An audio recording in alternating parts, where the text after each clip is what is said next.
Hello, everyone. It's great to be back with the next bite-sized episode in the life of Peter.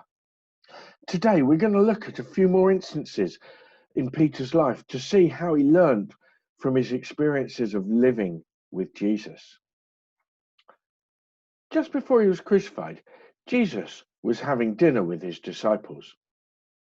Now, I've used the word disciple quite a lot over the last few weeks, so I thought it might be useful to explain what it really meant. The word disciple literally means follower and learner. It's a bit like an apprentice today. Jesus was not only their leader, but their teacher as well.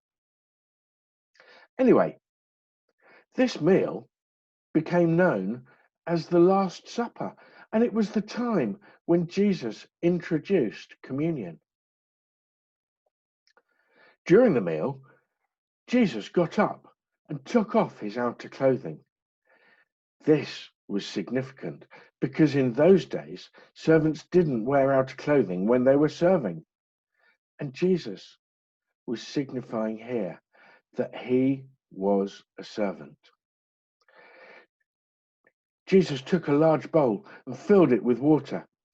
He then wrapped a towel around his waist, knelt down, and started washing the disciples' feet. When Jesus got to Peter, Peter refused to let Jesus wash his feet. He didn't realize what Jesus was teaching them. He thought it would not be right or proper for Jesus, their leader and master, to stoop so low as to wash his feet. That was a job for the lowest servant. Again, Peter had forgotten Jesus' teaching. A little while earlier, Jesus had told his disciples that they should always put others first and serve them. He told them that he did not come to be served, but he came to serve. And here was Jesus putting his own words into action. He told Peter that unless he let Jesus wash his feet, he was not a true disciple. This took Peter aback, and again he jumped in wholeheartedly. But again, unfortunately, he missed the point. He asked Jesus to wash his hands and his face and his hair as well. But Jesus said to Peter that that wasn't necessary because he was already clean.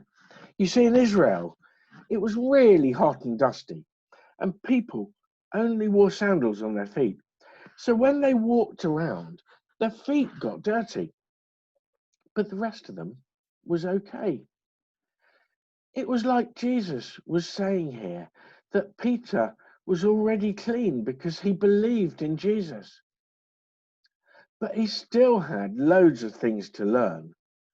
He still had to learn that being a follower of Jesus meant that he had to serve others just like Jesus did. A little while later, when the meal was finished, Jesus and his disciples went into a garden to pray. Jesus prayed for another way to save mankind without him having to be crucified. But if there wasn't another way, he would gladly submit to the will of his Father. This was the time when Judas was going to betray Jesus. When Jesus entered the garden, he gave the signal to arrest Jesus by kissing him on the cheek. Peter again jumped in with both feet. He wanted to protect and save Jesus, so he drew his sword and cut off the ear of one of the officials. But Jesus once again demonstrated his teaching in action. He reached out his hand and he healed the official's ear. Jesus said that they should love their enemies, not hate them, and that they should do good to them and pray for them. And this is what he was doing here. Unfortunately, Peter was a little bit slow on the uptake, but as we saw last week, he eventually got the message. He healed the lame beggar, even if it meant he was going to prison. Sometimes I think we can be a little bit like Peter, a little bit slow to catch on. But God is patient with us, just like Jesus was patient with Peter. He gently guides us back to the right path. And as he does, each time we learn to be a little bit more like him, just as Peter did. Thank you.